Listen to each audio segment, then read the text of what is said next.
and Christianizing us because they saw Hawaiians as barbaric, even as they were impressed with our highly stratified society and our sophisticated forms of aquaculture and agriculture.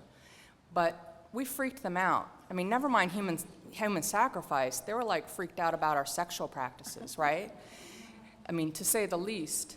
But what's really important about that is that I want to encourage people, especially the Opio who are in the room, to think really critically about what we had to give up to get that international recognition to become an independent Hawaiian state in the mid-19th century, that is, in the mid-1800s.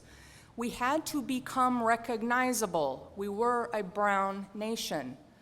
That meant snuffing out women's power, at least on the face of it. It meant criminalizing a laundry list of sexual practices. It meant snuffing out all kinds of cultural practices that were seen as unacceptable to be considered a civilized nation. And to be let into the club, our people, our leaders, it's a trade-off. They had to give up a lot to get that independent recognition. And so to me, I am writing this book on gender and sexuality and the disavowal of indigeneity, and what does it mean to be hyper-focused on state-centered nationalism when it's the violence of the state that has worked from our own people to obliterate the really potent, complex, diverse practices that we had socially. Is that my time limit? Okay, mahalo. Mahalo. You want to come chair? And so this isn't to say that I don't absolutely agree that we have this political genealogy that other indigenous peoples would kill for. We have a bulletproof case on the books for the restoration of our independence. I understand that. I believe in that. But I'm not interested, and I refuse to participate in the degradation of our indigeneity, and I'm also going to continue to interrupt the conversations that say that indigeneity means you're dependent.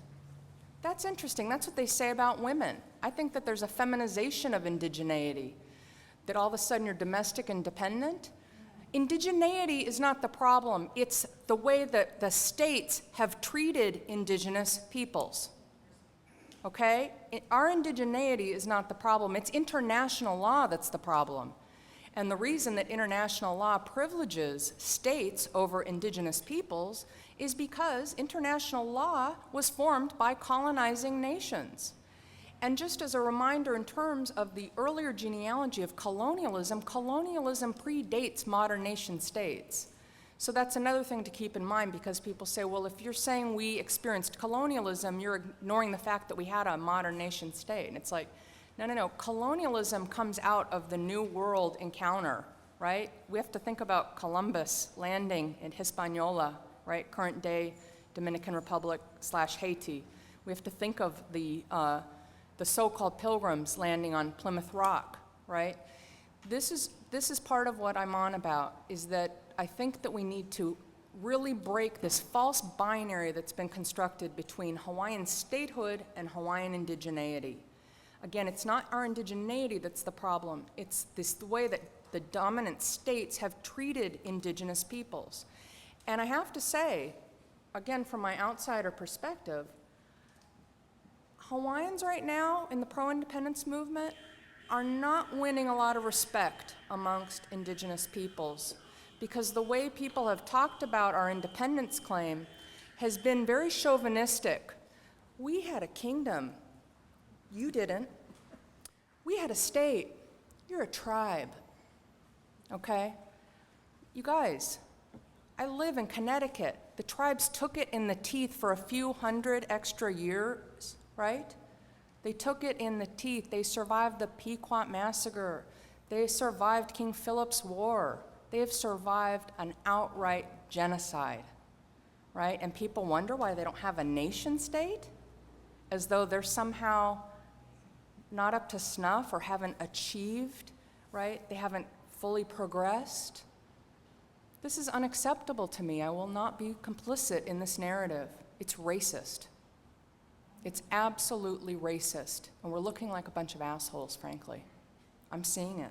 E kala mai tuar kupuna, but I'll keep my mouth somewhat tamed. Let me just look really quickly at my list to make sure that I've covered what I wanted to cover today. The last point is about the term decolonization.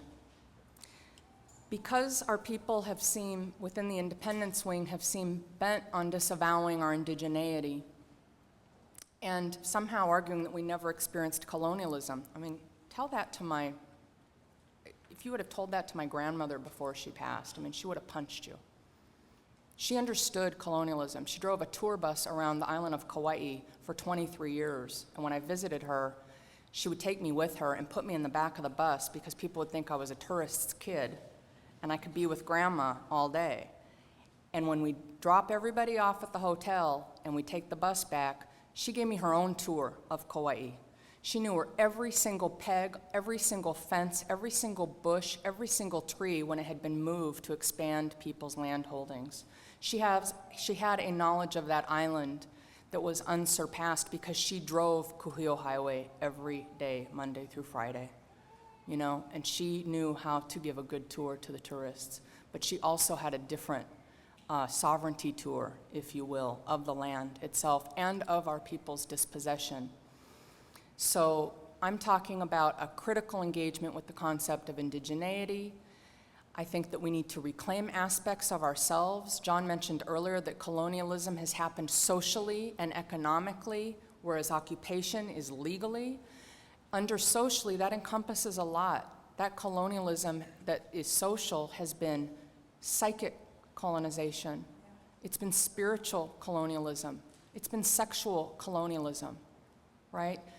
And if we are going to look at that, I think that we need to really rethink and critically counter people trying to snuff out conversations about forms of decolonization. Decolonization is an instrument under United Nations protocol, but it's also so much more. Decolonization is so much bigger than a strategy at the United Nations. Decolonization is what was happening in the 1980s when most activists took their middle names as their first names and put a first initial before it.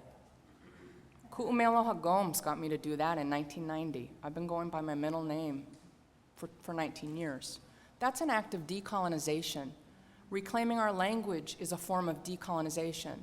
So again, the snuffing out, I see people tearing each other apart online and at public forums. We were never colonized, so don't say decolonization. We don't want to be put on the list of non-self-governing territories. It's like, if only it were that easy. Decolonization is in the everyday, and it's embracing ourselves as Kanaka. It has to be about loving our people, and it has to be about our healing as a people who have experienced profound intergenerational trauma due to colonialism. Mahalo nui loa. Mahalo.